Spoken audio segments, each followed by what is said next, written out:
성도님 반갑습니다. 한 주간 은혜 가운데 잘 지냈습니까? 오늘 이제 신약 성경 말씀 공동서신을 여러분과 함께 나누도록 하겠습니다. 우리가 신약이 몇 권 있었죠? 27권인데 이 신약을 넷으로 좀 크게 좀 분류해서 구분할 수 있으면은 처음에는 이제 사복음서가 있습니다. 예수님의 생애를 기록하고 있는 마태, 마가, 누가, 요한복음 사복음서 우리가 공부를 했습니다. 그 다음에 이제 신약에는 구약에는 역사서가 굉장히 많습니다. 12권이나 되는데 신약에는 역사서가 몇 권입니까? 한 권입니다. 뭐죠? 사도행전입니다. 그렇기 때문에 우리가 이제 역사서를 중심으로 구약도 공부했고 또 신약도 그렇게 역사서로 공부하고 있어요. 그런데 신약이 쉬운 이유는 역사서가 딱 한 권밖에 없기 때문입니다. 그런데 이 사도행전의 역사를 우리가 공부하면서 특별히 사도행전과 더불어서 바울 서신을 우리가 함께 묶어서 공부를 했습니다.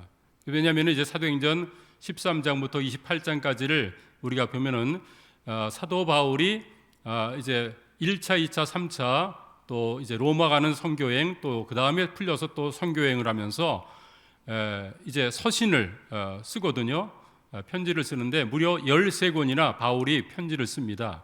그래서 이 13권을 언제 어디서 누구에게 무슨 이유로 썼는지 이것을 사도행전과 더불어서 맞춰보지 않게 되지면은 이게 따로따로 될 수가 있는 게 아니거든요. 그래서 우리가 사도행전을 보면서 특별히 바울의 1차, 2차, 3차 또 이제 감옥까지 이제 로마까지 가는 이제 선교 여행을 함께 말씀을 통해서 보면서 바울의 서신을 함께 공부를 했습니다. 그래서 13서신을 이제 마쳤고요. 오늘은 이제 남은 성경이 이제 공동서신이 남아 있고 그 다음에 이제 예언서 딱 하나 있죠. 뭐죠? 요한계시록 이게 남아 있습니다. 그래서 오늘 공동서신을 여러분과 함께 공부를 하도록 그렇게 하겠습니다. 자, 여러분들 교재를 가지고 함께 같이 말씀을 좀 보도록 하겠습니다. 신약 성경이 27권인데 사복음서 4권이고 역사서는 1권이고 또 예언서는 1권, 요한계시록 이런 걸 봤죠. 근데 이 신약 성경 속에서 가장 많은 부피를 차지하고 많은 권수가 있는 그러한 책이 바로 뭐냐면은 이 서신서입니다. 서신서가 무려 21권이나 되기 때문에 이 서신서를 우리가 잘 분류하고 정복하면은 신약 성경을 우리가 잘 알 수 있어요. 사복음서는 우리가 예수님의 생애니까 너무나 밀접하게 잘 알고 있죠. 물론 요한계시록이 조금 어렵긴 하죠. 공부하면은 또 이제 또 쉽게 또 여러분들이 이해도 할 수 있을 것입니다. 다음 또 수요일에 함께 여러분과 그 부분은 나누도록 하겠습니다. 근데 제일 이제 좀 많은 분량 속에서 이 21권이나 되기 때문에 이것을 크게 둘로 우리가 나눌 수 있는데 바울이 몇 권을 썼냐면은 13권을 기록했습니다. 그리고 바울 외에 다른 사람들이 묶어서 이제 8권을 기록했거든요. 그래서 바울이 기록한 서신을 바울 서신 13권, 그리고 바울 외에 기록한 서신이 바로 공동서신, 일반서신 이렇게 얘기를 합니다.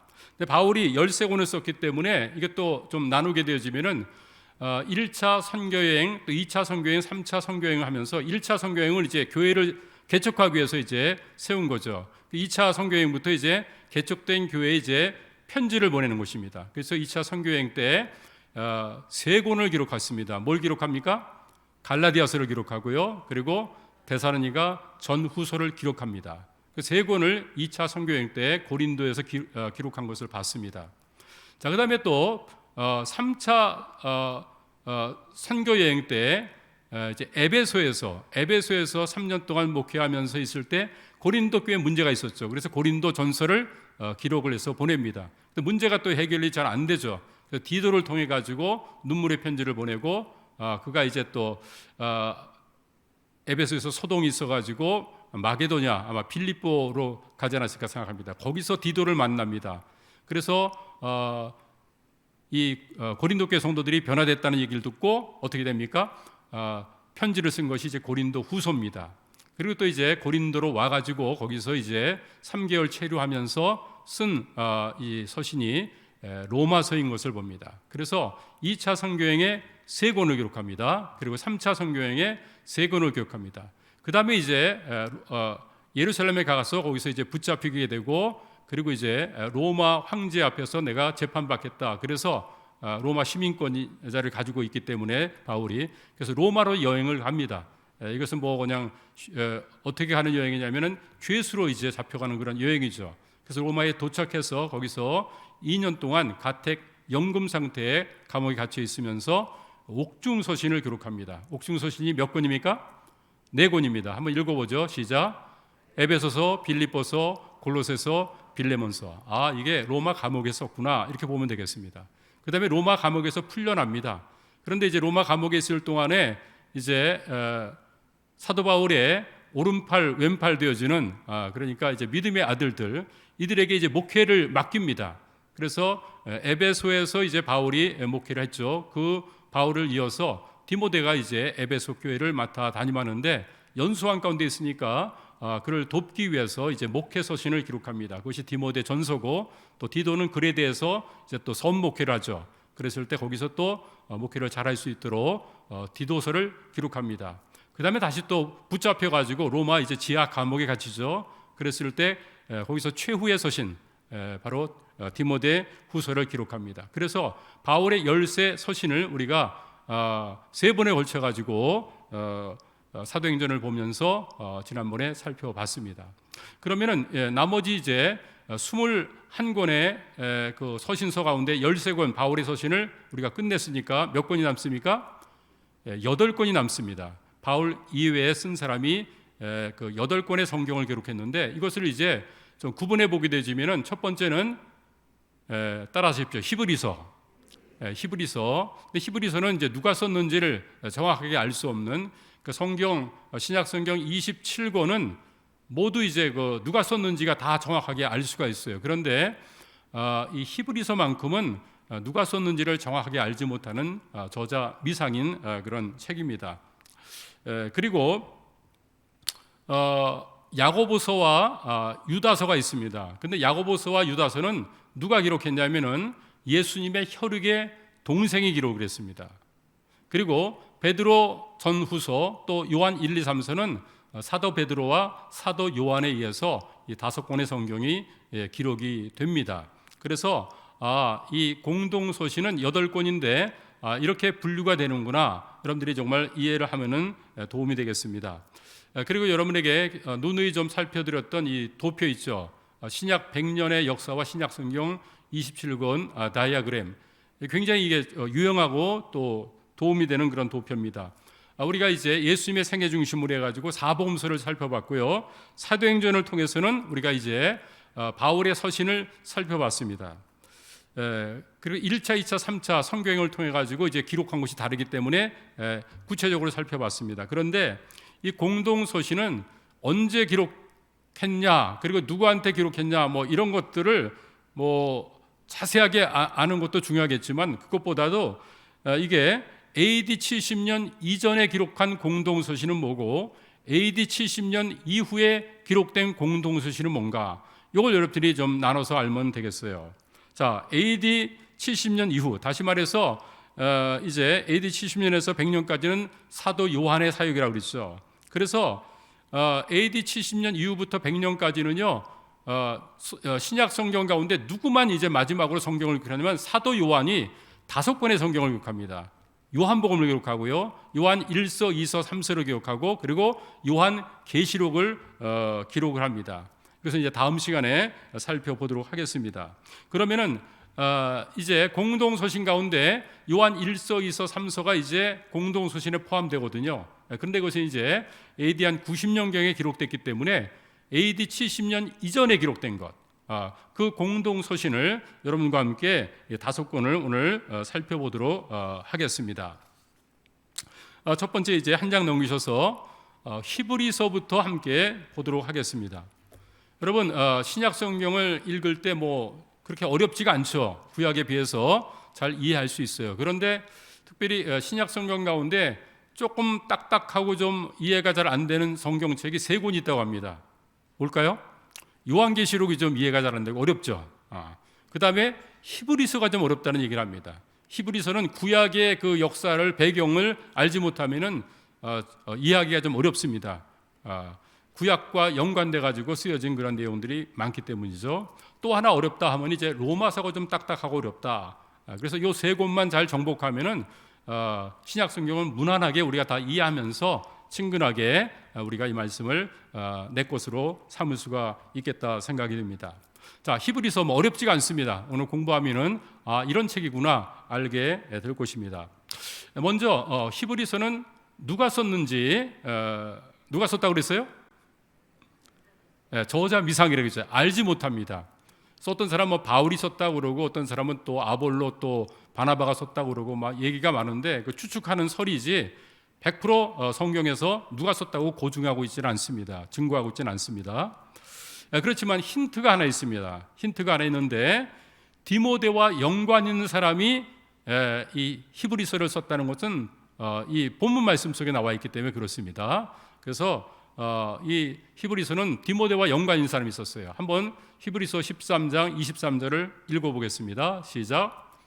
우리 형제 디모데가 너인 것을 너희가 알라. 그가 속히 오면 내가 그와 함께 가서 너희를 보리라. 그랬습니다. 그래서 히브리서를 누가 썼는지 모르지만 디모데의 사정을 너무나 잘 알아요. 디모데도 복음을 전하다가 감옥에 갇힌 것 같아요. 감옥에 갔다 이제 놓였으면 너희들에게로 내가 디모데와 함께 가겠다. 이렇게 얘기해서 디모데와 친근한 그런 관계를 맺고 있는 사람이 히브리서를 쓴 것이 틀림없습니다. 썼던 사람은 이제 바울이 썼다, 뭐 그렇게 얘기하는데 그렇게 우리가 기울 수도 있지만 정확하게 모르는 것은 정말 그냥 남겨놓는 게 좋은 것 같아요. 사족을 다는 것보다도 잘 모르는 것으로 그냥 남겨놓는 것이 어떨까 싶습니다.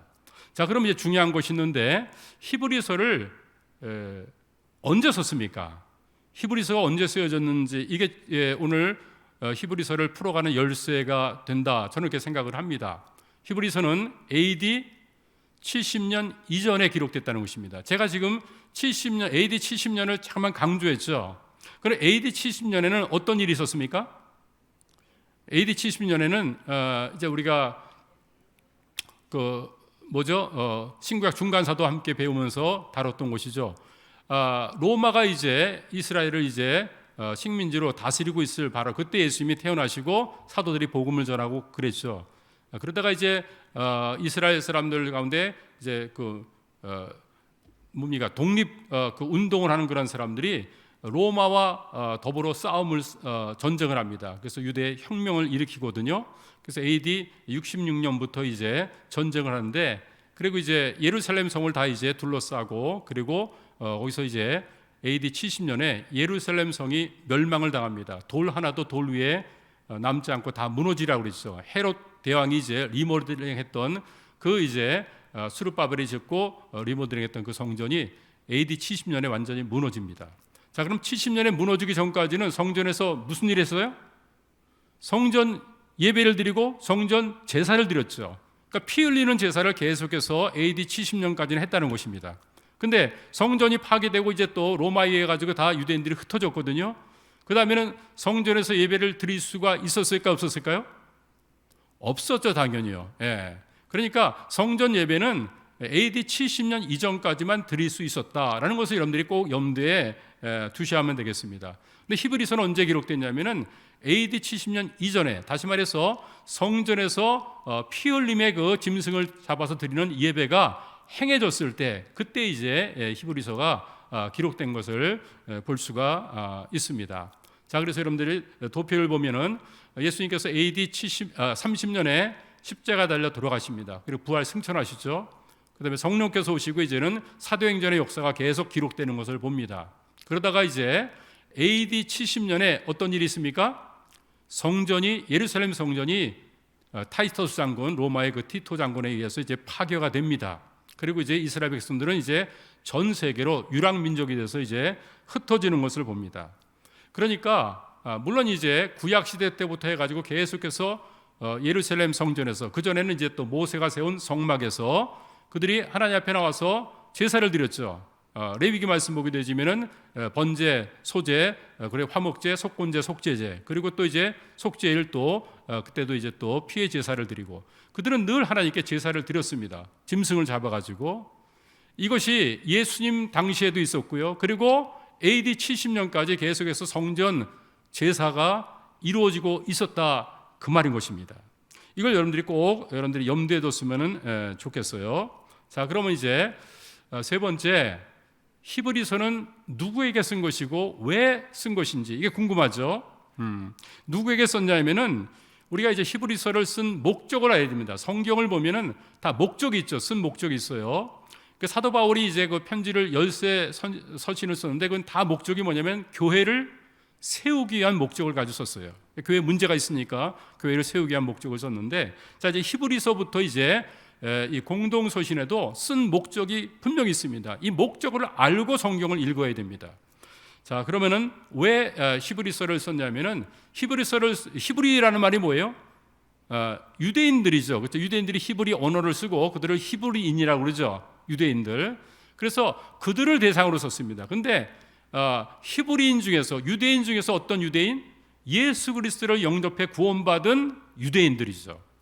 예루살렘에 복음이 전했을 때 베드로를 유시해서 3,000명 구원받았을 때 대부분이 물론 디아스포라지만 다 뭐예요? 유대인의 피를 가지고 있는 사람들입니다. 그래서 복음이 유대인들로부터 시작됐고요. 유대인들이 이제 구원받아 그리스도인이 되고 예수님의 제자가 된 것이죠. 그 다음에 이제 그 13장부터 시작해가지고 이제 안디옥 교회가 이제 선교사를 파송해서 이제 이방인들이 이제 구원받게 된 것 아시죠? 그러니까 맨 처음에는 유대인들이 크리스천이었습니다. 그렇죠? 근데 유대인들에게 하나의 문제가 있어요. 어떤 문제가 있어요? 예수님을 영접해가지고 예수 그리스도의 피로 말미암아 모든 죄가 용서받았다.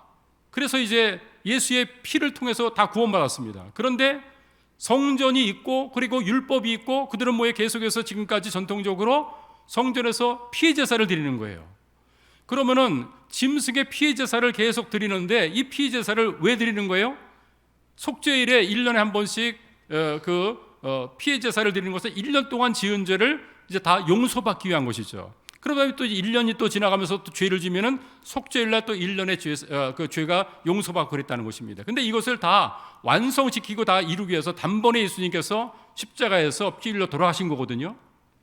그런데도 이들은 뭐냐면은 계속 지금까지 우리가 성전에서 피의 제사를 드리고 하나님께서 또 제사를 드리라고 얘기했으니까 짐승을 잡아도 계속 피의 제사를 드리는 거예요.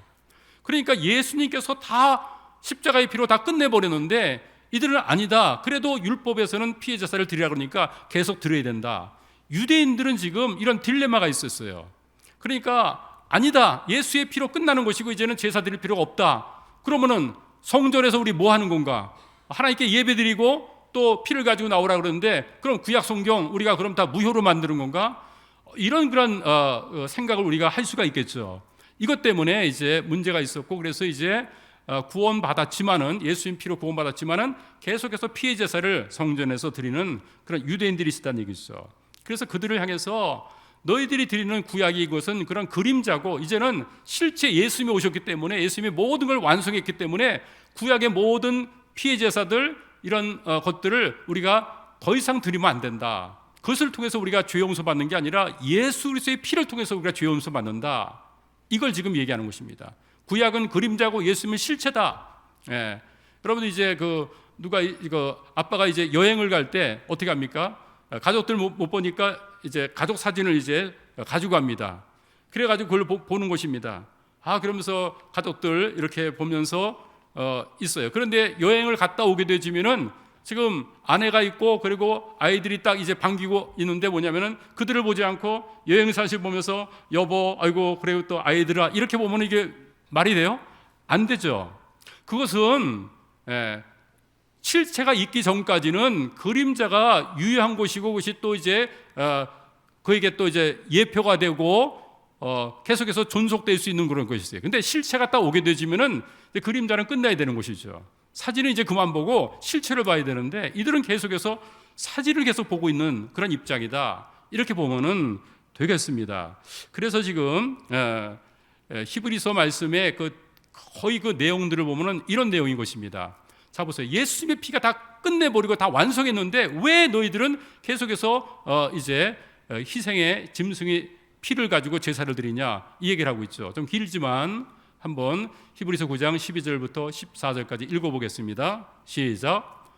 염소와 송아지의 피로 하지 아니하고 오직 자기의 피로 영원한 속죄를 이루사 단번에 성소에 들어가셨느니라. 염소와 황소의 피와 및 암송아지의 죄를 부정한 자에게 뿌려 그 육체를 정결하게 하여 거룩하게 하거든 하물며 영원하신 성령으로 말미암아 흠없는 자기를 하나님께 드린 그리스도의 피가 어찌 너희 양심을 죽은 행실에서 깨끗하게 하고 살아계신 하나님을 섬기게 하지 못하겠느냐. 여러분, 우리들은요 지금 예수님의 피를 통해 가지고 뭐든지 용서받는다, 그것으로 끝납니다. 그러니까 우리들한테 이게 해당 사항이 않는 거지만 그 당시에 지금 성전이 파괴되기 전까지 계속해서 이들은 뭘 하냐면 경외하고 있는 거예요. 예수의 피로 구원받았다. 그렇지만은 성전에서 또 계속해서 짐승을 잡아가지고 내 죄를 또 이제 또 아뢰면서 그 피로 말미암아 또 내 죄가 용서받아야 된다. 그러니까 이게 헷갈리는 것이고요. 뭘 하나를 포기해야 되는 거 아닙니까? 예수님께서 완전히 이루지 못했으면은 그 예수 믿을 필요 없는 것이고 계속해서 짐승의 피가 계속해서 유효한 거기 때문에 율법대로 이제는 짐승의 피를 흘려가지고 죄 용서 받아야 되지.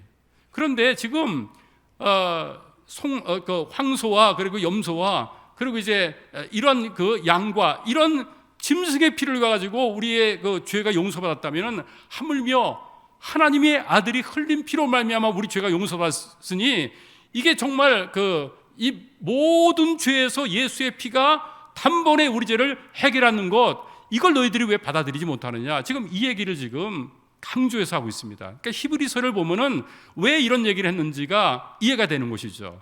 그래서 우리는 그 1세기 AD 30년부터 그리고 AD 70년까지 그 40년 속에서 이제 유대인들이 아주 혼동하면서 예수 믿은 다음에도 피해 제사를 드려야 된다는 이 문제 가지고 이제 논쟁이 있어서 이것을 해결하기 위해서 지금 히브리서가 기록됐다는 것입니다. 자, 이제 똑같은 맥락 속에서 히브리서가 기록된 것은 예수를 믿은 성도 가운데서 그 구약에 말하는 제사를 계속해서 드려야 될 것이 아닌가, 이런 주장하는 사람이 있었죠. 그래서 그렇지 않다는 것입니다. 그러니까 이것은 우리에게는 히브리서 말씀이 지금 논쟁하는 것들이 지금 21세기에 살아가는 우리 입장 속에서 이 히브리서를 읽으면 이해 안 되는 게 굉장히 많아요. 그러니까 우리는 뭘 이해하고 해야 돼요? 지금 AD 30년에서 예수님께서 십자가에서 달려서 우리 죄의 문제를 해결해 놓으시고 피 흘려 돌아가시고 그리고 70년까지 성전 제사가 있을 때 그때 유대인들이 중에서 예수 믿는 유대인들이 이런 혼동이 있었구나, 이것을 정확하게 이제 예수님의 피로 이제 모든 게 완결됐다는 것을 알려주기 위해서 기록한 것이 히브리서구나. 여러분들이 그것을 여러분들이 이해를 하면은 되겠습니다. 한번 이 말씀도 같이 읽어보겠습니다. 시작. 대제사장이 해마다 다른 것의 피로써 성소에 들어간 것 같이 자주 자기를 드리려고 아니하실지니 그리하면 그가 세상을 창조할 때부터 자주 고난을 받았어야 할 것이로되 이제 자기를 단번에 제물로 드려 죄를 없이 하시려고 세상 끝에 나타나셨느니라. 그러니까 속죄일에 대제사장은 해마다 이제 피를 가지고 들어가는 거예요. 근데 예수님도 이제 우리 죄를 위해서 1년 동안의 그 죄만 십자가에서 담당했다면은, 영생을 준 게 아니라 우리가 1년생만 줬다면은 그 다음에 또 십자가에 또 달리고 계속해야 되겠죠. 근데 예수님께서 한 번에 자기를 제물로 들여가지고 죄를 완전히 없앴습니다. 그렇게 믿습니까? 그렇죠. 다 이렇습니다. 과거, 현재, 미래의 죄를 예수님이 다 담당했다는 거예요, 한 번에. 근데 유대인들은 한 번에 담당할 수 없죠. 왜? 그러면 이제 또 1년 후에 또 제사를 드리고 또 이제 피해 그 희생을 통해 가지고 자기가 죄가 또 이제 또 해결받아야 되기 때문에 이게 지금 이제 충돌이 되는 것입니다. 그래서 예수님의 피가 모든 걸 다 해결했는데 그럼 예수님을 계속 십자가에 또 못 박아야 되는 거냐? 그러니까 너희들이 짐승의 피 드릴 필요 없고 예수의 피로 구원받았다. 근데 예수의 피로 구원받았는데 이게 예수님이 자주 그러면 또 이제 고난당하고 또 십자가에 달려야 되느냐? 그거 아니란 얘기죠. 단번에 예수님께서 우리의 모든 죄를 해결해 놓으셨다. 이걸 지금 이 얘기를 하고 있는 것입니다.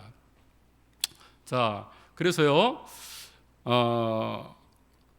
여러분들 도표를 제가 이렇게 뭐 똑같은 도표 같지만은 지금 그 아래 지금 써 있죠. 지금 유대인 그리스도인들이 어떤 생각을 하고 있어요? 십자가 바로 옆에 예수님을 믿어도 성전 제사는 계속 드려야 한다. 이걸 지금 계속 견지하고 주장하고 있는 거예요. 그 성전에서 안 드리면 그 율법을 다 폐기하는 건데, 우리 유대인들인데 이게 구약의 율법을 우리가 받았는데 이걸 여기서 우리가 폐기하면 안 되지. 이걸 붙들다 보니까 뭐예요? 피해 제사를 드리는 거 짐승 가지고. 아니, 예수님의 피로 끝났는데 왜 짐승의 피를 또 드려야 되느냐? 이 문제가 지금 대두됐다, 그 말인 거죠. 이해가 되시죠? 히브리서는 이제 그런 내용입니다.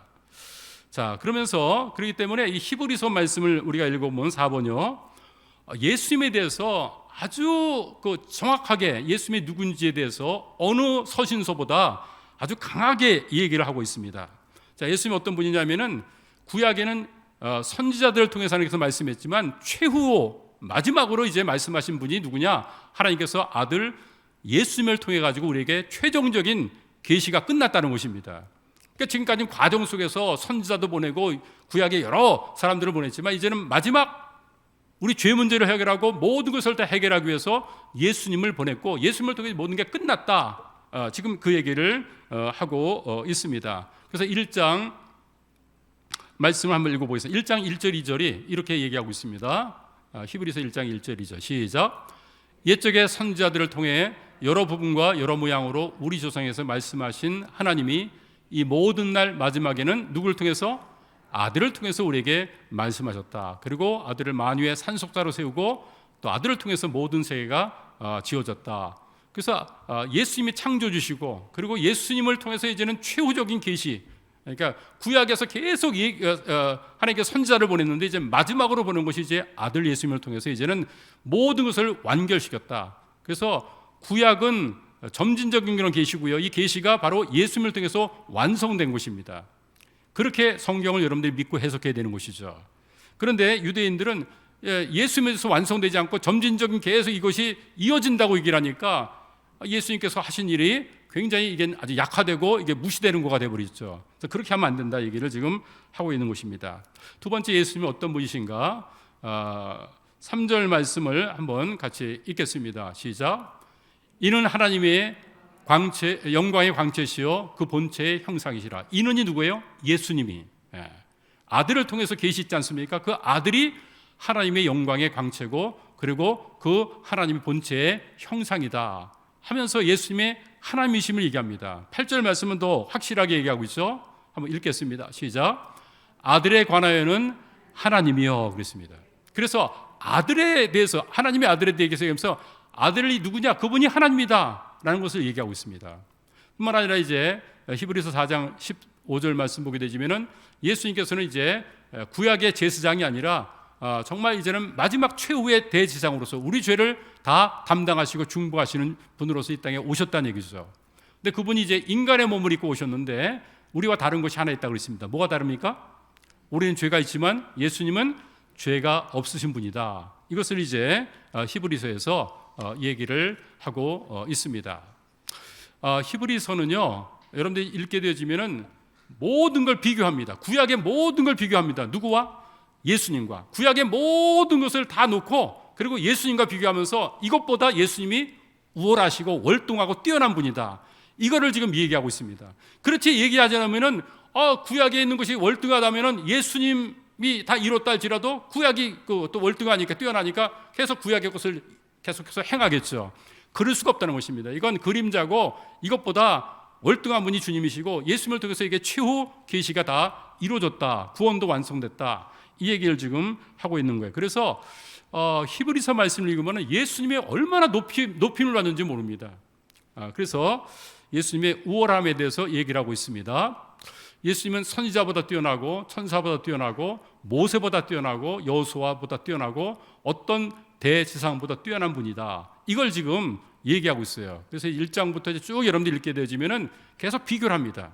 특별히 이제 유대인들은 모세를 굉장히 정말 중요하게 여기죠. 근데 모세와 예수님은 이렇게 비교하고 있습니다. 히브리서 3장 말씀을 읽겠습니다. 시작.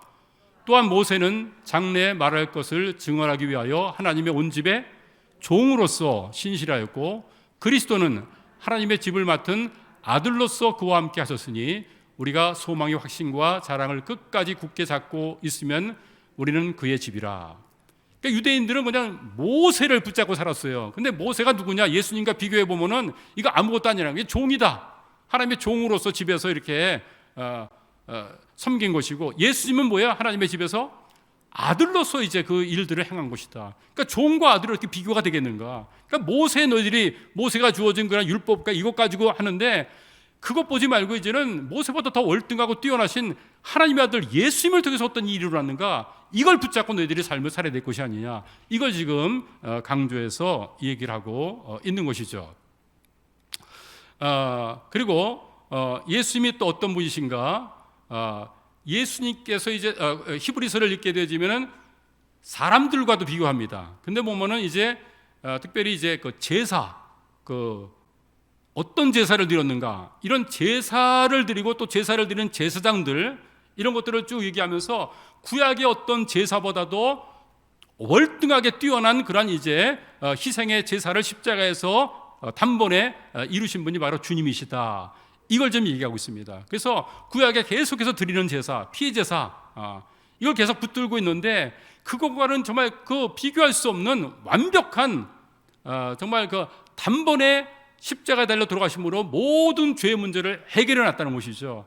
이걸 예수님이 이루신 것을 붙잡아야지, 왜 구약에서 계속해서 부족하고 또 이제 불완전한 이 피해 제사를 붙잡고 너희 삶을 살아가느냐, 이걸 계속해서 지금 강조하면서 얘기를 하고 있습니다. 그러니까 히브리서를 읽을 때, 지금 이런 문제 때문에 히브리서가 지금 기록됐고 이런 얘기를 하고 있구나 라는 것을 여러분들이 이해하고 읽게 되어지면 도움이 되겠다 생각을 합니다.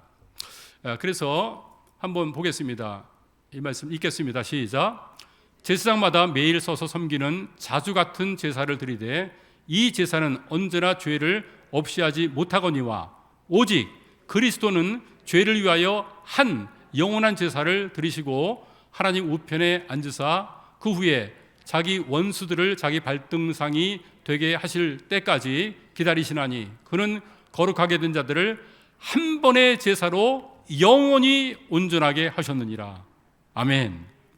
그래서 이들은 계속해서 이제 성전이 있고, 그리고 율법에서 얘기하고 있으니까 피해 제사를 드리는 거, 짐승 가지고, 그거 아니라는 것입니다. 예수님께 드리신 이 바로 제사가 완벽한 제사는 거야.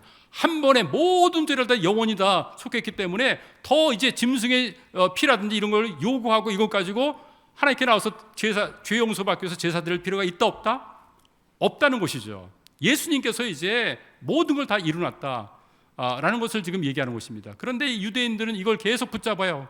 구약의 말씀, 그리고 구약에서 했던 지금 성전이 있기 때문에 제사를 드리는 것들, 이걸 정말 그 전통과 그들이 가지고 있는 이 습관과 이런 걸 바꾼다는 게 너무 참 쉽지가 않은 것이었죠. 그런데 성경 속에서 예수님께서 행하신 것, 이것은 구약에 있는 것들을 다 완성시켜서 온 것입니다. 그래서 이제 그림자를 붙잡지 말고 실체 대신 예수님을 붙잡고 구원 속에서 정말 확신 속의 삶을 살라, 이 얘기를 하고 있는 것입니다. 여러분들 그 각도로 여러분들이 히브리서를 읽으면은 뭐 어려운 것이 없습니다. 지금 예수님께서 모든 걸 다 완성해 놨는데 다른 거 붙잡고 있어가지고 지금 이 얘기를 하고 있구나. 그렇게 여러분들이 성경을 읽길 바랍니다. 그다음에 우리가 이제 6번입니다. 히브리서 말씀을 읽을 때 특별히 이제 성경 난제가 되어지는 그런 구절이라는 구절이 이제 히브리서 6장에 나오죠. 6장에 나오고 신학교에서도 여기에 대해서 여러 가지 또 논쟁과 또 얘기들을 또 하기도 하죠. 그렇습니다. 그래서 이 말씀에 대해서는 여러 가지 이제 해석을 할 수가 있겠습니다만은 저는요 이렇게 해석합니다. 이게 AD 30년에서 AD 70년, 바로 성전이 존재했을 때 바로 그때 이제 피해 제사를 드려가지고 이제 계속해서 우리는 죄 용서를 받아야 된다. 예수 믿었어도 예수의 피 가지고는 완벽하지 않기 때문에 이걸 계속해야 된다라고 주장하는 사람들, 이것 때문에 이 말씀이 기록된 것이 아닌가, 저는 그 입장을 저는 지지하면서 하겠습니다. 뭐 여러 가지 1번, 2번, 3번, 4번 여러 가지 이제 이 난제에 대한 또 설들이 있고 또 얘기할 수 있겠지만, 저는 이 각도 속에서 여러분에게 이 말씀을 좀 나누고 싶습니다. 자, 지금 이제 경고하는 그런 말씀이 있어요. 이제 말씀을 읽게 되어지면은 누누이 말씀드리지만 예수의 피를 믿은 다음에도 다시 구약으로 돌아가서 희생 제사를 계속 드려야 된다. 이런 거예요. 그러니까 이건 그래 되지만 예수의 피가 무슨 효과가 있느냐, 효력이 있느냐 이거죠. 예수의 피로만 다 용서받았는데 용서 받았어도 피해 제사를 드려야지만 피해를 통해 가지고 짐승의 피를 통해서 계속 내가 죄 용서를 받아야 된다고 얘기하니까 이게 정말 심각한 문제였죠. 이해가 되시죠? 그렇습니다. 자, 그래서 이제 한번 히브리서 6장 3절과 6절 말씀, 난해 구절이라고 얘기한 말씀 한번 읽어보겠습니다. 시작. 하나님께서 허락하시면 우리가 이것을 하리라.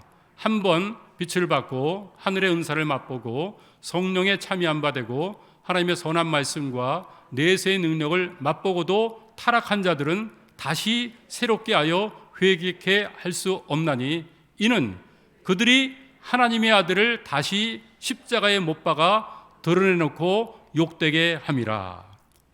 여러분 여기서 이제 그 맨 마지막 말씀을 꼭 여러분들이 좀 이게 이어서 지금 얘기하는 거 아닙니까? 그러니까 지금 제가 히브리서가 왜 기록됐고 그때 어떤 문제가 있었는지 얘기했죠.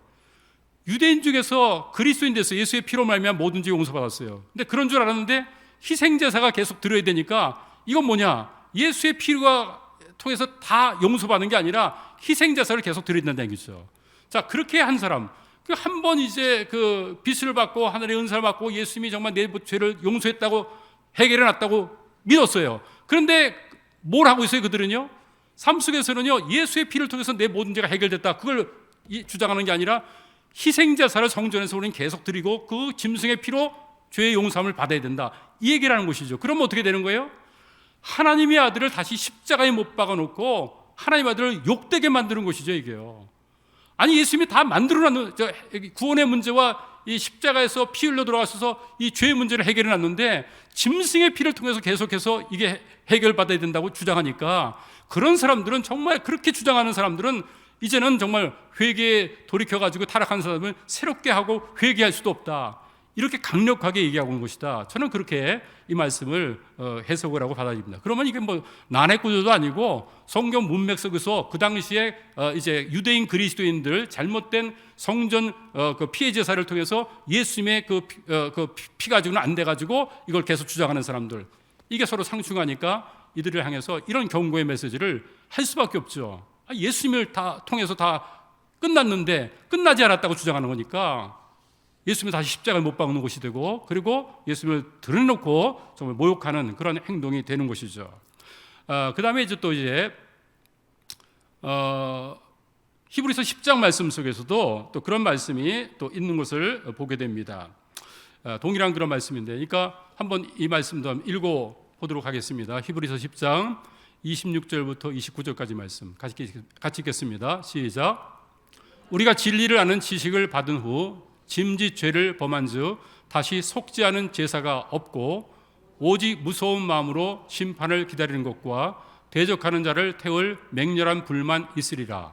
모세의 법을 폐한 자도 두세 증인으로 말미암아 불쌍히 여김을 받지 못하고 죽었거든 하물며 하나님의 아들을 짓밟고 자기를 거룩하게 한 언약의 피를 부정한 것으로 여기고 은혜의 성령을 욕되게 하는 자가 당연히 받을 형벌은 얼마나 더 무겁겠느냐, 너희는 생각하라.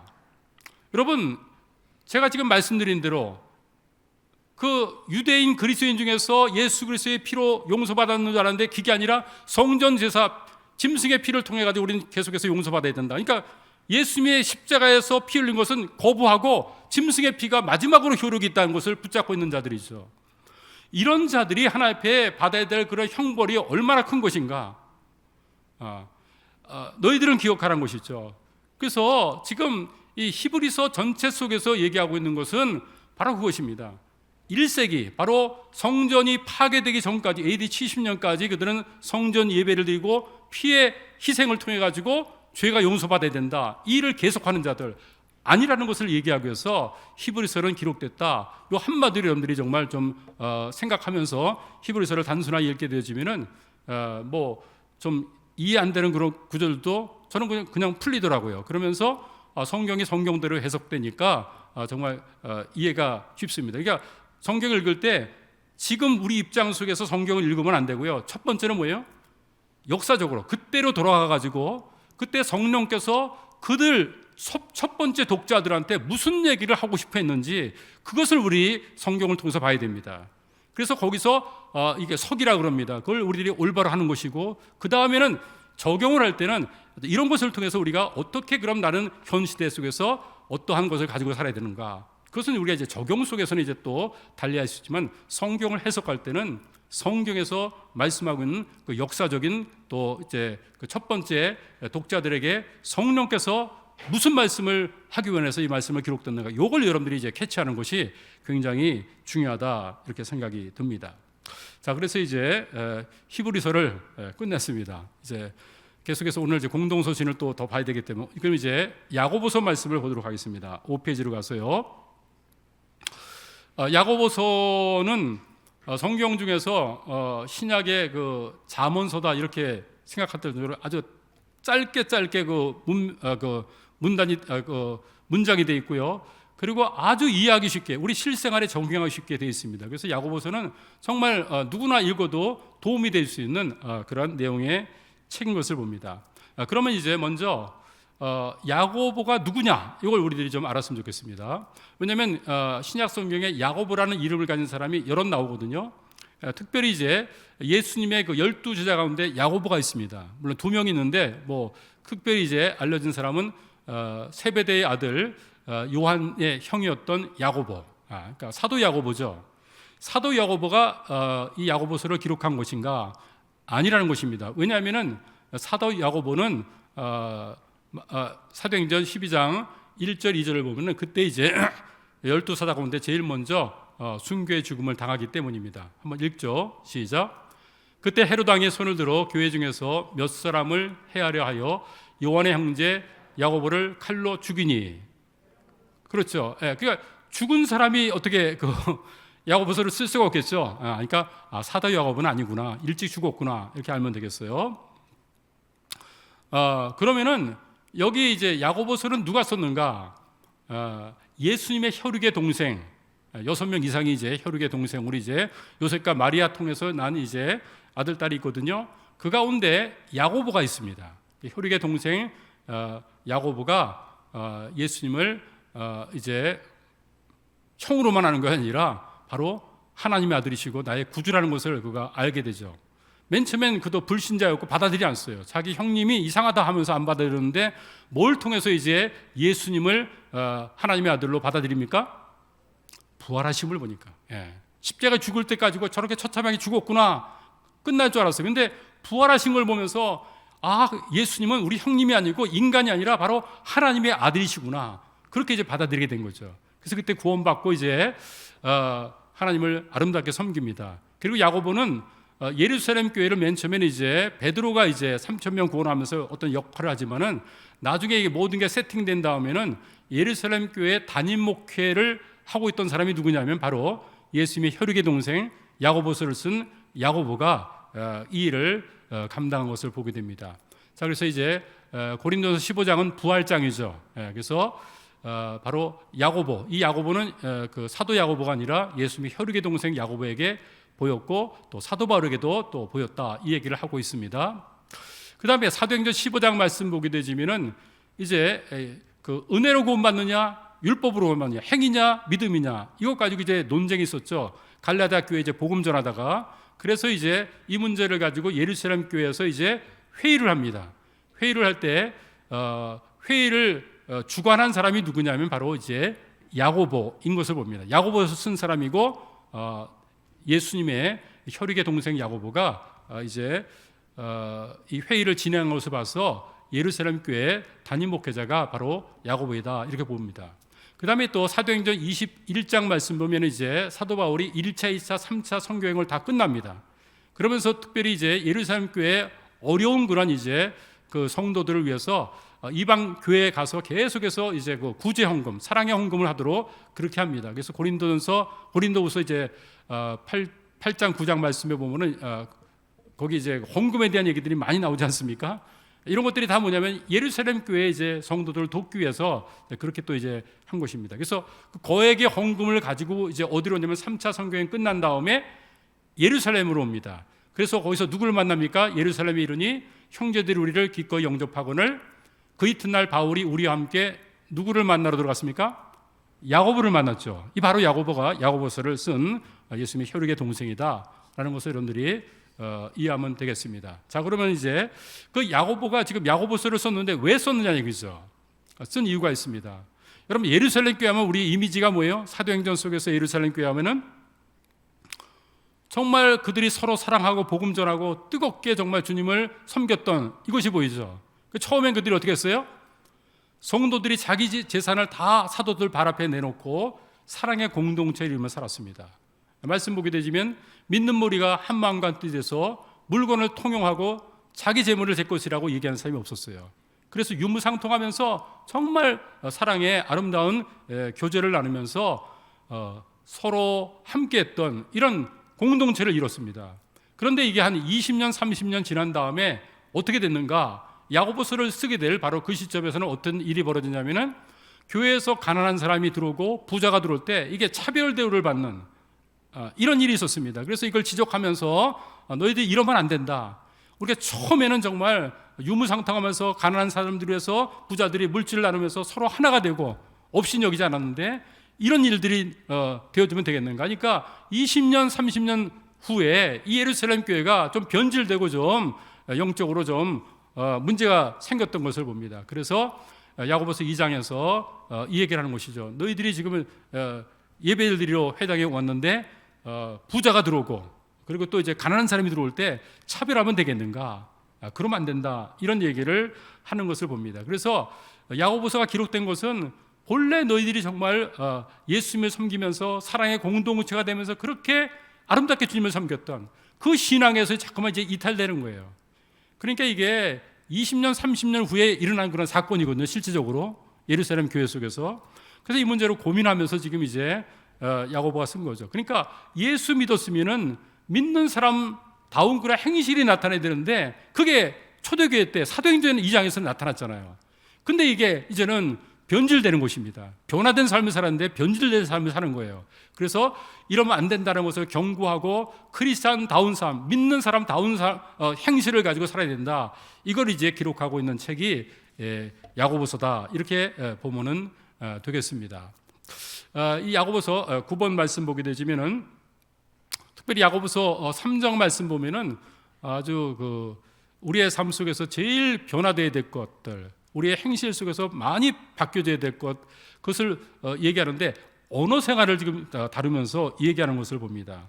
그래서 잠언서 말씀을 읽게 되지만 잠언에도 이제 말에 대한 얘기를 참 많이 교훈과 지혜를 주지 않습니까? 근데 역시 야고보도 지금 이 얘기를 하고 있어요. 왜냐하면은 이 말 때문에 상처받는 일들이 이 교회 속에서 너무나 많이 생긴 거예요. 그래서 이 문제를 바로잡기 위해서 언어 생활 문제를 얘기하고 있습니다. 자, 1장 말씀 속에서는 또 이런 얘기를 합니다. 내가 개인 경건의 삶을 내가 살고 있고 경건한 사람이다. 그런데 뭐가 잘못되어 있으면 그 경건은 빵점이라고 그랬습니까? 자기의 삶이 경건하다 그러면요, 이 언어 생활을 통해 가지고 정말 다른 사람에게 유익과 축복을 끼쳐야 되는데 전혀 언어는 그렇지 않으면서 경건하다, 절대로 그걸 인정할 수가 없다는 얘기죠. 한번 읽겠습니다. 시작. 누구든지 스스로 경건하다 생각하며 자기 혀를 제가 물리지 아니하고 자기 마음을 속이면 이 사람의 경건은 헛것이다 라고 얘기하는 것입니다. 그래서 유대인들이니까 얼마나 경건한 어떤 그런 냄새를 풍기고 그랬겠어요. 근데 문제는 뭐예요? 이 말의 문제가 되는 것이죠. 여러분, 말은요 우리의 삶을 공개합니다. 그렇죠? 내가 누군지 잘 모르지만은 내가 말하는 것을 계속 말하게 되지고 그걸 듣게 되지만 저 사람이 저 사람이구나. 왜? 마음에 있는 것이 말로 표현돼 나오기 때문에. 그렇죠? 그래서 말은 우리의 인격이고 우리의 삶입니다. 그래서 우리가 변화되려면 뭐가 변화돼야 돼요? 언어 생활이 변화해야 됩니다. 그래서 정말 우리들이 언어가 변화되지 않으면서 신앙생활을 올바른다 있을 수가 없는 것입니다. 그래서 하나님 성령께서는 우리의 언어 생활을 변화시키면서 우리 삶을 변화시킵니다. 그리고 특별히 이제 야고보서 3장 말씀 보면은 이 공동체를 또 무너뜨린 게 뭐냐? 개인의 영성뿐만 아니라 교회 공동체를 무너뜨리는 것도 말 때문에 무너진다는 얘기죠. 이중적인 말하는 것들, 이게 문제란 것입니다. 한번 잠깐 읽겠습니다. 시작. 혀는 능히 길들일 사람이 없나니 쉬지 않은 악이요 죽이는 독이 가득한 곳이라. 이것으로 우리가 주 하나님을 찬송하고 또 이것으로 하나님의 형상대로 지음받은 사람을 저주하나니 한 입에서 찬송과 저주가 나온다. 네 형제들아, 이것이 마땅하지 아니하니라. 그러니까 이게 야고보가 이제 예루살렘 교회를 목회하는데 이게 참 고민스러운 목회입니다. 왜? 성도들이 변하면서 그 사랑 안에서 교제하면 좋은데 말 가지고 서로 상처를 주고받는 이런 일들을 하는 것입니다. 그래서 언어가 변화되지 않으면 이 공동체가 깨어지고 망한다. 이건 합당하지 않는 것이다. 그래서 이중적인 언어 생활, 이거 너희들이 하면 안 된다. 하나님을 찬양하고 그리고 교회 밖에 나가서 또 그거 가지고 험담하고 이런 일을 하게 되지면은 정말 교회가 망하고 공동체가 깨어진다.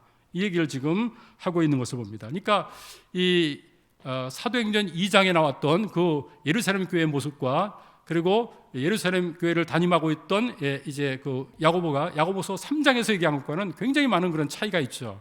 그만큼 그들의 삶 속에서 예루살렘 교회 속에서 좀 문제가 되는 것을 봅니다. 왜 그랬을까? 뭐 여러 가지로 생각할 수 있지만은 복음을 그들이 어떻게 했습니까? 내보내지 않았습니다. 복음 전도에 관심 갖지 않고 그래서 예루살렘과 온 유대만 갖고 사마리아 땅까지 나가지 않지 않습니까? 근데 안디옥 교회는 계속 복음을 전하니까 그냥 활기 있는 교회가 됩니다. 그런데 고인물은 나중에 어떻게 해요? 썩은 물이 됩니다. 그렇기 때문에 우리들은요, 우리가 살고 우리 교회가 살려면 어떻게 됩니까?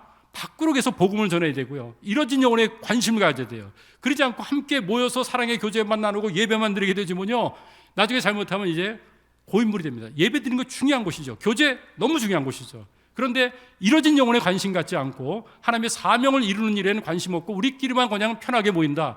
그렇게 될 때는 문제가 될 수가 있다는 것이죠. 이걸 우리가 야고보서 말씀 속에서 예루살렘 교회가 이렇게 달라졌구나라는 걸 통해서 우리가 또 교훈을 받게 됩니다. 자, 10번 야고보서 말씀 통해서 볼 때 우리가 제일 관심 있게 또 생각하는 것은 이거죠. 로마서 말씀을 보게 되지면은 우리가 어떻게 구원받는가? 믿음으로 구원받는다고 그러죠. 그런데 야고보서 말씀 보면은 믿음으로 천만에 행위로 구원받는다. 뭐 이런 식으로 얘기하는 것처럼 느껴진다는 얘기죠. 그렇죠? 그래서 우리가 구원을 받는 게 믿음으로 구원받는 거냐, 아니면 행함이 따라야지만 되는 거냐? 이것 때문에 이제 또 이제 논쟁이 되어지는 그런 일이 있어요. 성경은요, 절대로 모순된 책이 아닙니다. 그렇게 믿습니까? 예. 그러니까 우리들이 이게 상호 보완적으로 이게 조화를 이루는 것으로 성경을 받아들여야 되는데 로마서이고 야고보서는 이건 상충된 거다 이렇게 생각하면 안 돼요. 그런데 그렇게 생각하게 만든 그 사람이 있는데 그 종교개혁을 일으켰던 마르틴 루터입니다. 마르틴 루터가 오직 의인은 믿음으로 말미암아 구원받는다. 로마서 1장 17절 말씀 가지고 이제 구원받았죠. 그런데 이제 야고보서를 읽어보니까 뭐 믿음으로만 구원받느냐? 네 행함이 지금 뒤따라지면은 행함이 없는 믿음은 죽은 거야. 머리 얘기 들으니까 이게 너무 기분이 나쁜 거예요, 이게. 아니, 이 신칭의 이 엄청난 예수님께서 이루신 이 구원의 복음인데, 이걸 약화시키고 잘못되는 것 같아요. 그래서 그 마르틴 루터는 이 야고보서를 가리켜가지고 지푸라기 서신이다, 건불 서신이다, 이런 식으로 아주 좀 비하시켜 놨습니다. 절대로 그러면 안 됩니다. 야고보서에 그 역할이 있고 그 자리가 있는 것입니다. 근데 이것은 서로 상충되지 않다는 것입니다. 그걸 제가 이제 말씀을 통해서 오늘 알려드리겠습니다. 자, 로마서에서는 우리가 어떻게 구원받고 의롭게 된다고 그랬습니까? 예수 그리스도를 믿음으로 말미암아 우리가 의롭게 되는 것이죠. 그런데 로마서 말씀 속에서는 우리를 의롭게 하시는 분이 누구세요? 하나님이시죠. 하나님이 예수를 믿게 되는 모든 죄를 간구하시고 예수 그리스도를 믿는 자를 의롭다 칭하신다는 것입니다. 하나님이 그렇게 한 거죠. 왜? 하나님은 우리의 뭘 보여? 마음 중심까지 다 살피는 분이기 때문에 하나님 앞에서 무슨 행위가 필요 없고 믿음으로만 보면은 그 믿음을 보고 우리를 의롭다, 구원받았다 이렇게 칭한다는 것입니다. 그렇죠? 자, 읽겠습니다. 시작. 만일 아브라함이 행위로서 의롭다 하심을 받았으면 자랑할 것이 있으려니와 하나님 앞에서는 없느니라. 성경이 무엇을 말하느냐? 아브라함이 하나님을 믿음에 이것이 그에게 의로 여기신 바 되었느니라. 그래서 하나님은요, 우리 행위 같은 거 전혀 보지도 않습니다. 믿음, 우리 중심에 뭐가 있는가? 이걸 보고 이제 우리를 구원해 주십니다. 그렇죠? 네. 그런데요, 야고보서는 뭐라고 얘기합니까? 야고보는요, 지금 서로 이제 그 성도들 속에서 보면은 사람들은 속마음을 알 수 있어요, 없어요? 없죠. 하나님은 안단 말입니다. 그렇기 때문에 우리는 저 사람이 구원받았는지 안 받았는지 어떻게 알아요? 구원 간증을 들어야 돼요. 그렇죠?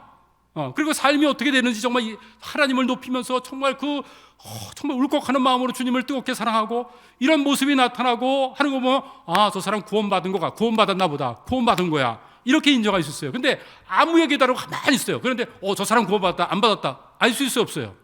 우리는 없어요. 왜? 우리는 속마음을 못 보니까. 그러니까 야고보서는 너희들이 이렇게 서로 속마음을 못 보니까 뭘 통해서 우리가 입증해야 돼요? 우리의 삶을 통해서, 우리의 행위를 통해서 입증해가 내가 구원받았다는 것을 그렇게 우리는 드러낼 수밖에 없지 않는가. 우리 하나님이 아니니까. 그러니까 로마서는 하나님께서는 우리를 어떻게 보느냐, 이걸 지금 강조하고 있습니다. 하나님 앞에서는 없다 이겠죠. 근데 한번 이 말씀을 읽어보겠습니다. 시작. 이와 같이 행함이 없는 믿음은 그 자체가 죽은 것이라. 어떤 사람을 말하기는 너는 믿음이 있고 나는 행함이 있으니 행함이 없는 내 믿음을 내게 보이라. 나는 행함으로 내 믿음을 내게 보이리라. 지금 여기서 하나님에 대한 얘기를 하고 있잖아요. 그 속마음을 보시기 때문에 하나님은 다 알아요. 어떤 사람이 구원받았다 안 받았다. 그렇죠? 다른 거 볼 필요 없어요. 근데 사람들은 어떻게 해요?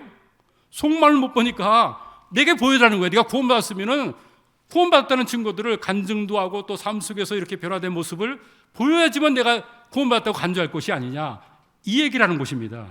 그 때문에 지금 야고보도요 믿음으로 구원받는다는 것을 정확하게 그 서신서 속에서 얘기하고 있습니다. 그런데 행실이 뒤따르지 않으니까 이 사람이 정말 믿은 건지 안 믿은 건지 이게 지금 헷갈리는 거예요. 그런 사람들이 있죠.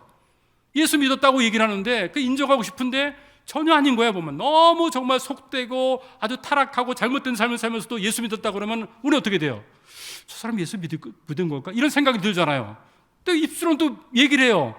그런데 참 예수 믿었다고 받아들이기가 좀 꺼림직한 그런 사람들이 있을 수가 있는 거예요. 왜? 우리는 하나님이 아니기 때문에 정확하게 볼 수 없어요. 뭘 가져봐요? 사람들이 어떤 삶을 살아가는가, 이거 가지고 볼 수밖에 없다는 것이죠. 그렇기 때문에 이게 하나님의 입장에서, 사람 입장에서 이렇게 보는 것들을 여러분들이 정말 염두에 두고 읽게 되어지면은 이게 서로 상충되는 게 아니라 서로 보완되는 그런 것이다. 여러분들 그렇게 이해를 하면은 되겠습니다. 11번. 야고보가 이제 그 사역할 때 고난을 많이 당했죠. 그래서 1장부터 뭡니까? 너희들이 정말 여러 가지 고난을 당하거든 그것을 이제 기쁘게 여기라. 그래서 인내를 갖고 이제 또 하나님을 섬길 수 있다. 또 생명의 멸류관을 받게 된다. 고난 당하는 자. 이런 얘기를 쭉 1장에서 하고 있습니다. 그래서 어려운 가운데 살고 있어요. 지금도 우리가 예수 믿고 하나님 섬기기가 쉽지가 않죠. 여러 가지로 어렵습니다. 그래서 어려울 때 우리는 뭐예요? 믿음으로 살았던 사람들의 본을 가지고 살게 되지면은 우리가 힘을 얻을 수 있죠. 그래서 야고보는 야고보서 5장 말씀 속에서 야고보 서신을 맺으면서 두 사람을 샘플로 본으로 삼고 살 것을 얘기하고 있습니다. 첫 번째는 누구를 본을 삼으라고 그랬어요? 욥의 인내. 그래서 욥이 당한 그 고난과 하나님께 주신 결실을 너희들이 알거니와 하나님은 선한 분이다. 그러니까 지금 어려워도 인내하면서 고난을 잘 견디라. 욥의 인내를 가지고 우리들이 삶을 살아야 된다. 이 얘기를 지금 하고 있는 것을 보게 됩니다. 그래서 하나님은 선하시고 좋으신 분이니까 마지막 해피엔딩으로 끝난다. 그러니까 너희들이 고난 속에서, 과정 속에서 너무 힘들어하지 말고 결말이 좋으니까 그 결말을 붙잡고 믿음으로 인내하면서 삶을 살아라. 그 얘기를 합니다. 그다음에 두 번째 이제 또 누구를 본받으라고 얘기하냐면은 엘리야를 본받아. 특별히 엘리야의 기도를 본받으라고 했습니다. 엘리야는 뭐 능력을 행하고 막 이렇게 하니까 우리와는 다른 별종의 사람처럼 생각하는데 그도 우리와 똑같은 인간이야. 몸을 가지고 있는 인간이야. 그 얘기를 합니다. 한번 읽어보겠습니다. 시작. 엘리야는 우리와 성정이 같은 사람이로되 그가 비가 오지 않기를 간절히 기도한즉 3년 6개월 동안 땅에 비가 오지 아니하고 다시 기도하니 하늘이 비를 주고 땅이 열매를 맺었느니라. 그래서 야고보서 4장 말씀 속에서도 너희가 얻지 못하면 구하지 않기 때문이다. 구했는데도 못 얻는 것은 정욕으로 쓰려고 욕심 때문에 잘못 구했기 때문이다. 그러면서 이 기도에 대한 엄청난 얘기를 하고 있는 것을 보게 됩니다. 근데 왜 그렇게 얘기할 수 있는 거냐면 이 야고보가 별명이 하나 있어요. 어떤 별명을 가지고 있냐면은 야고보가 어떤 별명을 가지고 있냐면은 낙타무립이라는 그런 별명을 가지고 있습니다. 낙타무릎 알죠? 계속 무릎을 꿇으니까 이제 굳은 살에 베겼다는 것입니다. 그러니까 무릎에 굳은 살에 베겼어요. 무릎 꿇고 이렇게 기도하니까. 그래서 이 야고보 이제 그 목회자는 말로만 하면 기도하라, 기도하면 응답된다 이 얘기한 게 아니라 실제로 기도하고 기도하니까 엘리야를 통해서만 역사한 게 아니라 나에게도 응답하시는 것을 체험했다는 얘기죠. 우리 신앙생활 속에서 가장 큰 축복은 뭐냐면은 기도할 수 있는 축복입니다. 믿지 않는 사람들은요, 자기 한계를 초월하게 되면 그땐 좌절하고 낭망합니다. 답이 없어요. 근데 우리는 뭐예요? 그때부터 답이 생깁니다. 뭐예요? 나를 붙잡지 않고 하나님을 붙잡죠. 주님께 의지하고 주님께서 도와주심을 체험할 수 있는 것. 기도에 대한 얘기가 얼마나 많습니까? 그래서 응답을 통해서 우리가 살아계신 하나님을 경험하고 또 하나님의 도움을 가지면서 우리가 살 수 있는 그런 통로는 기도밖에 없습니다. 그래서 기도하라고 말씀했고 기도를 통해서 우리가 얻어야 된다는 얘기를 하고 있죠. 그래서 우리의 삶 속에 많은 그런 문제들을 우리가 기도를 통해서 응답받고 돌파하는 삶을 살아야 될 줄 압니다. 이 얘기를 이제 야고보서에서 하고 있습니다. 이제 신속하게 이제 그러면 이제 베드로 전후서를 잠깐 보도록 하겠습니다. 자, 베드로 전후서는 이제 사도 베드로가 썼죠. 언제 썼냐면은 AD 64년에 네로가 이제 그 로마에 화재가 난 것을 이걸 다 그리스도인들이 행한 것이다. 그래가지고 그때부터 이제 엄청난 그런 핍박이 주어지고 사자굴에 갇히고 화형 불쏘시가 돼가지고 화형을 당하고 이런 일들이 벌어집니다. 바로 그때 이제 영적인 지도자가 누구냐면 이제 바울과 베드로죠. 베드로도 그때 잡혀서 나중에 죽게 되는데 바로 이제 AD 65년, 66년 그러니까 핍박이 엄청 심할 때 그때 이제 베드로 전후서를 썼습니다. 누구한테 썼는가? 누구한테 썼냐면은 소아시아, 지금의 이제 터키입니다. 터키를 뭐 지금 또 트루키아라고 또 그 바뀌었더라고요. 나라 이름이. 뭐 터키탕 뭐 이런 것 때문에 아마 좀 인식이 안 좋아서 그런지 하여튼 바로 터키 지방에서 고난당하고 있는 그런 그리스도인들을 격려하게 썼습니다. 자, 어느 지역에 있는 사람에게 베드로 전서를 썼는지 한번 읽어보겠습니다. 베드로전서 1장 1절 2절 시작. 예수 그리스도의 사도 베드로는 본도, 갈라디아, 갑바도기아, 아시아와 비두니아에 흩어진 나그네 이들에게 이제 편지를 썼습니다. 그래서 이 지역이 어딘지를 지도를 통해서 우리가 알아야 됩니다. 그래서 지도를 제가 봤습니다.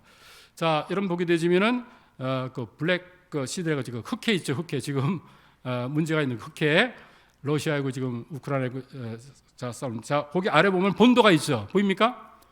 본도. 그 아래가 뭐가 있어요? 갈라디아 있죠. 그 아래가 뭐가 있어요? 갑바도기아 있죠. 또 왼쪽으로 하면 뭐가 있어요? 아시아가 있죠. 그 위에 뭐가 있어요? 비두니아가 있죠. 여기가 바로 지금 터키입니다. 터키. 그 소아시. 바로 이 지역에서 흩어져 살고 있는 정말 그 나그네들, 고난 가운데 핍박을 피해서 하나님을 섬기는 이들을 향해서 이제 베드로 전서가 쓰여졌던 것을 볼 수가 있습니다. 자, 이들이 얼마나 고난을 당했는지 이렇게 얘기하고 있습니다. 사랑하는 자들아, 너희를 연단하러 오는 무슨 시험? 불시험. 불 속에 들어가는 시험이란 것이죠. 그래서 이런 거 이상하게 여기지 말라는 거예요. 그리고 그리스도의 영광에 참여하는 것으로 기뻐해라. 궁극적으로 하나님께서 우리에게 정말 보상하고 인내하는 자에게 상급 주실 것이다. 그러니까 정말 이들은 엄청난 어려움 가운데서 주님을 섬기며 살았습니다. 저는 뭐 성지순례를 가보지 못했는데 성지순례 소아시아를 가본 분들은 터키 쪽을 가본 분들은 이제 갑바도기아가 이제 코스입니다. 갑바도기아 보면은 여기가 그 벌집처럼 돼 있는데 이 안에가 들어가 보게 되시면은 엄청난 아래까지 그 내려가 가지고 지하 예배 공간 또 살림집 이게 다 있는 거예요. 물론 침례탕도 있고 이런 걸 보게 되는데 그래서 이들은 밖으로 나오지 않고 이 안에서만 숨어 가지고 신앙생활을 했다는 것이죠. 갑바도기아. 그래서 5군데 속에서 바로 한 군데가 바로 이런 곳입니다. 그러니까 핍박을 엄청나게 당하고 있어요. 그러니까 그들에게 뭐예요? 격려의 말씀을 전해야 되겠죠. 자, 그럽니다. 자, 13번 보겠습니다. 그래서 지금 고난당하고 있는 이 크리스찬들을 향해서 격려를 합니다. 그러면서 기뻐하라고 얘기해요. 기뻐하라고. 아니, 고난당하는데 무슨 기뻐하라고 그러냐. 근데 우리가 기뻐할 이유가 2가지 있어요. 왜 그들을 향해서 기뻐하라고 그러는가? 첫 번째는 구원받았기 때문에 기뻐하는 것입니다. 구원받았기 때문에. 이 얘기를 지금 베드로전서 1장 6절부터 9절까지 쓰고 있습니다. 그러므로 너희가 이제 여러 가지 시험으로 말미암아 잠깐 근심하게 되지 않을 수 없으나 오히려 크게 기뻐하도다. 너희 믿음이 확실함은 불로 연단하여도 없어질 금보다 더 귀하여 그리스도 예수께서 나타나실 때 칭찬과 영광과 존귀를 얻게 하는 것이라. 예수를 너희가 보지 못했으나 사랑하는도다. 지금도 보지 못하지나 믿고 말할 수 없는 영광스러운 즐거움으로 기뻐하니. 왜요? 믿음의 결국 영혼의 구원을 받았기 때문에. 베드로는 예수님을 직접 봤죠. 근데 베드로를 통해서 복음 전한 사람은 직접 보지 못했어요.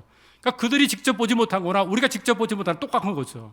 근데 그들은 예수님이 자기 죄 때문에 십자가 달려 돌아가셨다는 사실을 통해서 내가 뭐든지 용서받고 예수님만 믿으면 천국 간다는 것 때문에 너무 기쁜 거예요. 구원의 확신. 그렇죠? 여러분도 복음을 듣고 예수님을 영접했을 때 기쁘셨죠? 그러니까 우리가 삶 속에서 정말 힘들고 어려운 일이 있지만 그걸 뭘로 극복해야 돼요? 구원의 기쁨. 근데 내가 정말 이 땅에서 구원받은 거, 내가 구원받지 못했으면 얼마나 힘든 가운데 있겠어요. 예수 영접에 구원받았으니까 모든 어려움이 있어도 이걸 초월할 수 있는 그런 기쁨이 우리 가운데 있는 거예요. 구원받았기 때문에. 구원받기 때문에 기뻐하라고 했습니다. 두 번째, 우리가 고난 가운데서도 우리가 그것을 잘 받아들이면서 믿음 생활을 살아야 될 이유는, 두 번째는 이 모든 고난을 잘 통과할 때 누구를 닮게 되기 때문에? 예수님을 닮기 때문인 것입니다. 여러분, 신앙생활은 두 가지입니다. 다 예수님입니다. 예수님을 통해서 구원받고, 그 다음에 신앙생활하죠. 예수님을 닮아가는 삶을 통해서 주님을 위해서 삶을 살아가는 것, 그게 신앙생활이죠.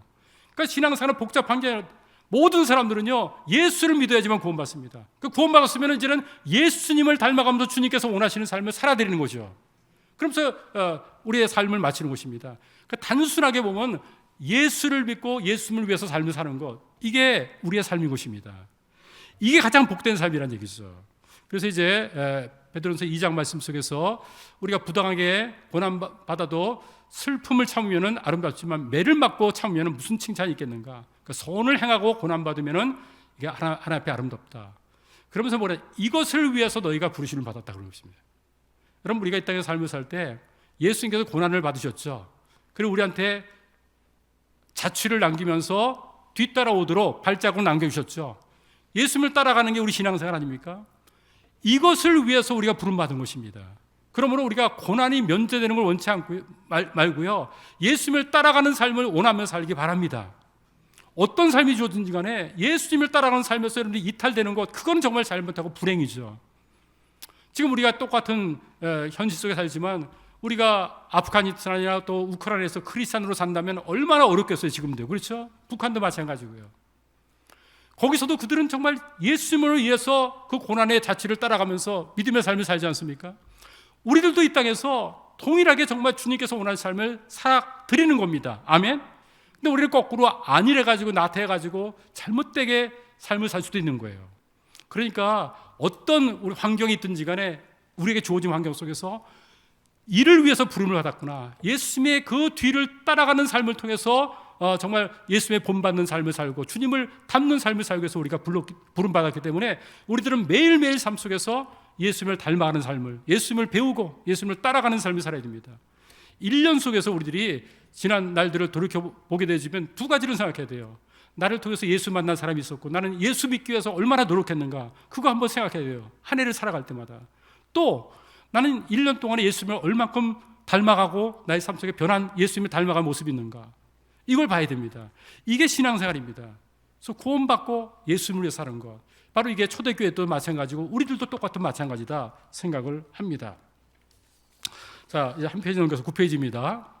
그러면 베드로 전서 말씀은 고난 가운데 있는 자들을 격려하기 위해서 쓴 것이죠. 그럼 베드로 후서를 이제 보겠습니다. 베드로 후서가 이제 3장까지 되어 있는데 왜 썼는가, 두 가지로 보겠습니다. 첫 번째는 이단이 나타났습니다.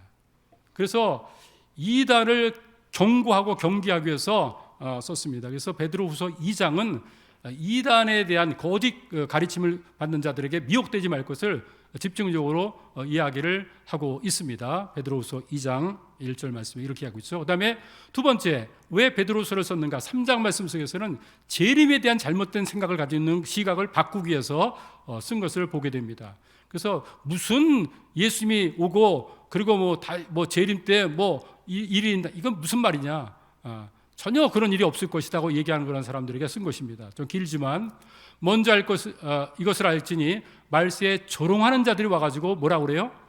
주님께서 강림하신다는 약속이 어딨느냐? 만물이 지금까지 다 그대로 있는데 뭐 온다는 얘기냐?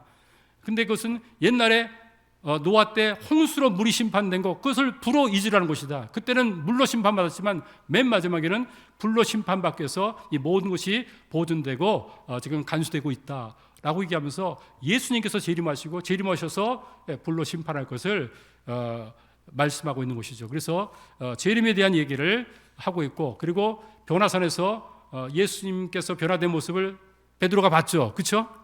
그때 뭐 자기도 그냥 잠들다가 어떨결에 해가지고 여기서 초막 셋짓자 헛소리하고 막 그랬잖아요. 그런데 부끄러운 그 모습을 가장 영광스럽게 얘기하고 있어요. 그 베드로 전후서 속에서 예수님과 함께 했던 얘기는 딱 한 가지, 변화산에서 사건을 얘기하고 있어요. 왜?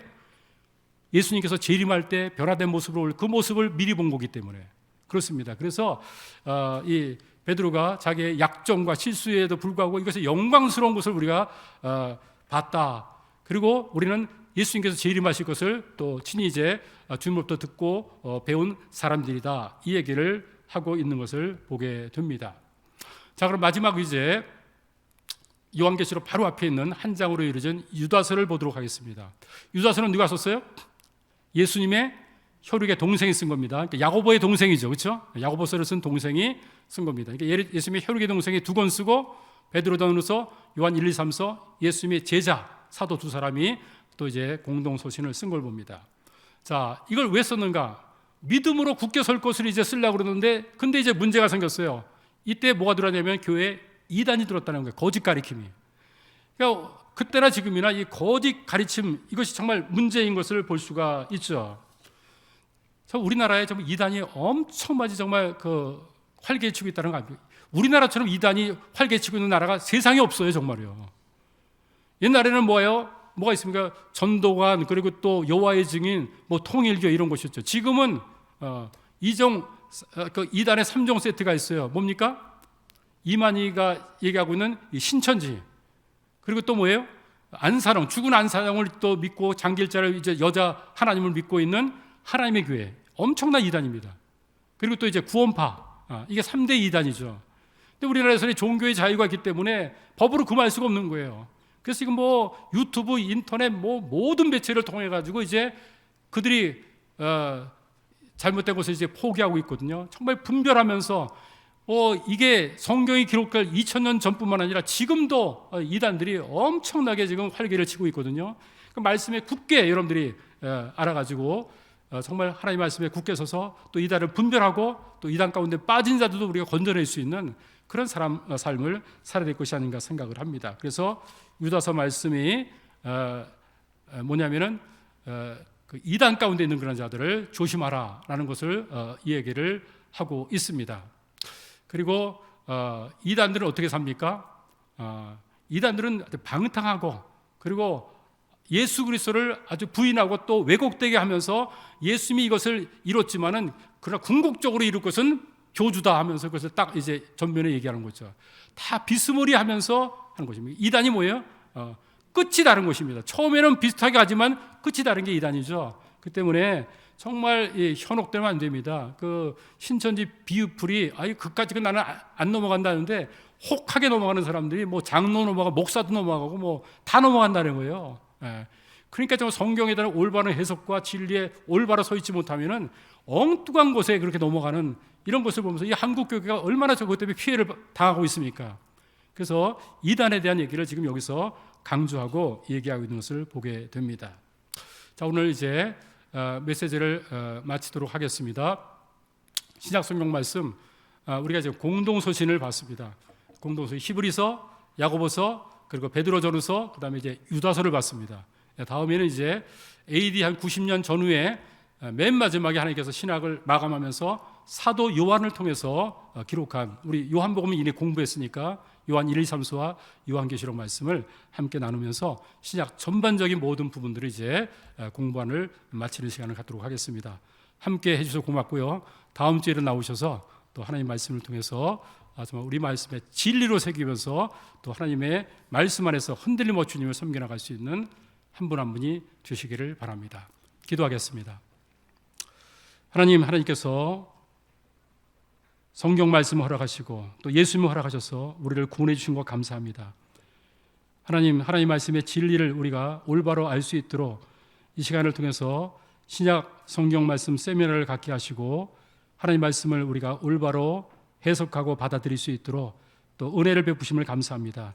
우리가 정말 잘 준비돼서 하나님께서 유용하게 쓰임받는 하나님의 사람들이 되게 도와주시고, 주님께서 오심이 임박한 이때 교회를 통해서 하나님의 영광을 드러내는 일에 한 분 한 분이 귀하게 쓰임받도록 축복해 주옵소서.